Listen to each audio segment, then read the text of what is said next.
ওং নীলাঞ্জনচয়ো প্রখ্যং রবিসুतं মহাগ্রহং ছায়াঙ্গর্ভসম্ভূতং বন্দে ভক্তাশনৈশ্চরম। আজ আপনাদের বলবো কোনো জাতকের জন্মচক্রের দ্বাদশ ভাব বা 12 নম্বর ঘর। এই ঘরটি কি?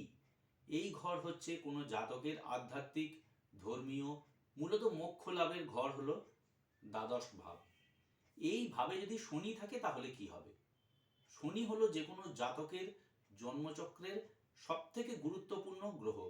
এই গ্রহ জাতকের ভবিষ্যৎ, জাতকের চিন্তাভাবনাকে ধাবিত করে, জাতকের চিন্তাভাবনাকে পরিচালনা করে। সে কোন দিকে যাবে, ওই জাতক তার মানসিকতা কেমন হবে, অন্তিমে সে কি হতে চাইবে, এগুলো সব কিন্তু শনি ঠিক করে দেয়। এবং শনির ঘরে অবস্থান, শনি কোন ঘরে অবস্থান করছে সেইটা কিন্তু সবথেকে গুরুত্বপূর্ণ। সেইটাই আজ আপনাদের বলবো। 12 নম্বর ঘরে যদি শনি থাকে তাহলে কি হবে?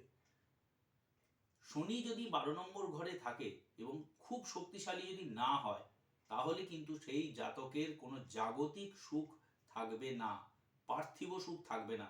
অর্থাৎ গাড়ি বাড়ি, ব্যাংক ব্যালেন্স, টাকা পয়সা, ভোগ বিলাসিতা, এইসব জাতকের কিচ্ছু থাকবে না। জাতক হবেন ধার্মিক ব্যক্তি, জাতকের সন্ন্যাস জীবন, ধর্মীয় জীবন, আধ্যাত্মিক মার্গে চলার একটা প্রবণতা কিন্তু ছোটবেলা থেকেই তৈরি হয়ে যাবে। এছাড়া জাতকের কি হতে পারে?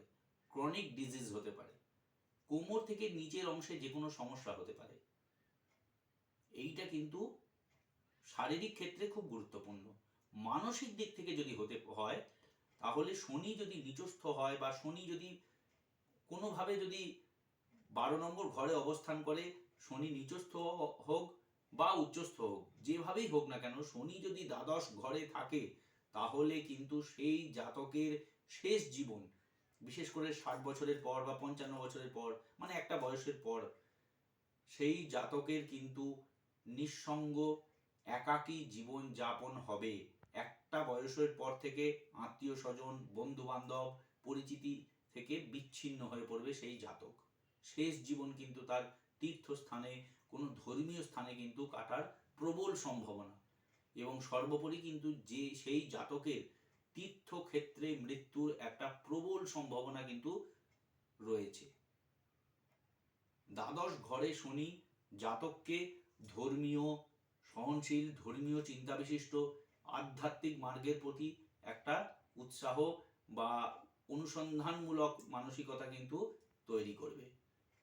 তবে শনি যদি শক্তিশালী হয় সেক্ষেত্রে কিন্তু বিদেশ যোগ কোনো কারণে হতে পারে এবং সেখান থেকে কিন্তু সেই জাতকের লাভবান হওয়ার সম্ভাবনা আছে।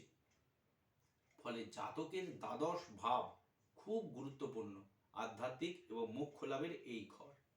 আজকে শনির কথা বললাম, আগামী ভিডিওয়ে আমি বলবো দ্বাদশ ঘরে যদি কেতুর অবস্থান হয় তাহলে কি হবে। আজ এইটুকু, নমস্কার।